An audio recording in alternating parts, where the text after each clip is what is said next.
I seen this yesterday, mentioned a little bit on the live stream. Devin Haney had shoulder surgery. Somebody said that he told Town Business a couple weeks ago that he was supposed to have this shoulder surgery. Now, he has given up his WBC belt in the meantime, and he become champion in recess.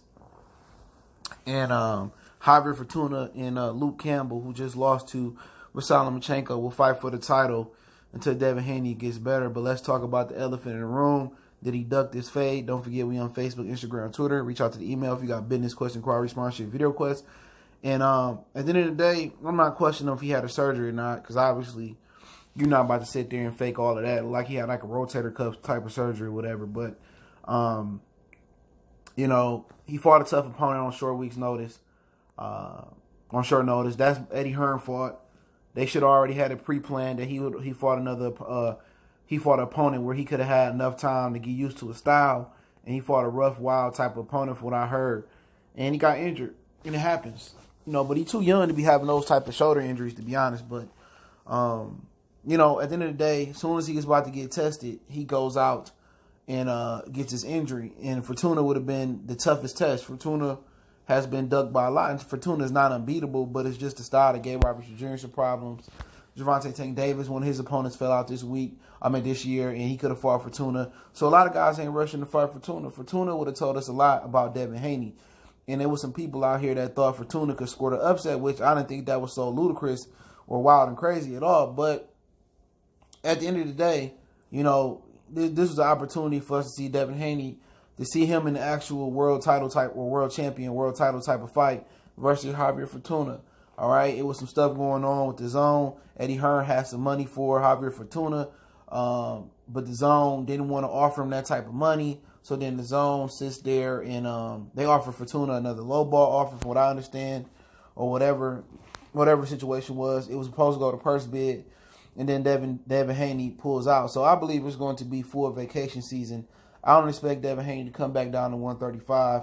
I think he's going to be moving up to 140 at some time next year. From what I understand, they're going to do Jose Ramirez and Josh Taylor at the end of next year. I expect Devin Haney, or, you know, whatever happens, I expect Devin Haney, maybe Teofimo Lopez, to grab some of them vacant belts up there at 140, depending on how Teofimo Lopez fight go Saturday, and how, if he wins, it go versus Lomachenko. You know, but to me, it ain't a good look. I'm not questioning if he really injured, but to me, it's crazy. You know what I'm saying? The one fight that people was looking forward to see if Devin Haney was real or not. And he can say he can believe what he can believe. Like, I'm a real fighter, but we ain't seen you tested. You know, at the end of the day, Lomachenko could have went in there and fought him, but he didn't fight him. But at the same time, we just looking at a situation where it's a lot of frustration going. You know, when the guy is about to step up in a fight that people want to see if he's real or not, he get injured. And it's not a Devin Haney thing at all, but it's just a thing at boxing that happens too often. All the time, when we get to see these big fights that or I'm going to say big fights, we get to see some of these dudes like Christopher Colbert, Shakur Stevenson, Jaron Ennis, you know, some guys that's at that point in their career about to get tested, and then something happen where the fight don't happen. But eventually, Devin Haney got to fight somebody that's going to give some push, some resistance back. But, you know, at the end of the day, pretty sure Javier Fortuna would like to take the WBC belt back over there. Him and Luke Campbell, that'll be a solid fight. I don't think it's going to light the world on fire. But I would expect probably, I don't know who's going to win that fight, but if Javier win the fight, we'll see. Maybe he'll line up for Tank, or he'll line up for somebody else, and Lomachenko is expected to go down in about 6, 7, 8 months. So we'll see what happens. I know Tank didn't want to fight Javier Fortuna. Obviously, Fortuna is a wild kid. You know, he gave good work to Granados till he fell out the ring. He gave some good work to Robert Jr., and, you know, he a tough and rough guy, you know, awkward guy. He the type of guy to get guys that got good fundamental and good technique problems.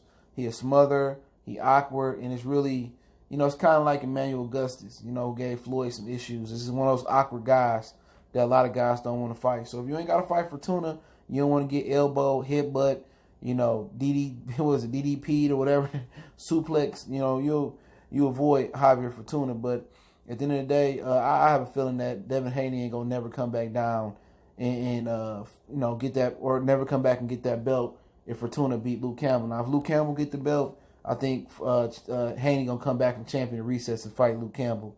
But hey, it's my humble opinion. Don't forget we on Facebook, Instagram, Twitter. Reach out to the email if you got business, question, inquiry, sponsorship, video requests. Want to make a donation? That link's in the description. Best way to donate is share the video. And let me know what you guys think. I link an article from Boxing Scene proving it to be true. And yeah, let me know what y'all think. Is it you think Devin Haney gonna come back and fight Fortuna if he win, or is he gonna move on to other endeavors in boxing? One time for the one time. Goodfellas Sports TV.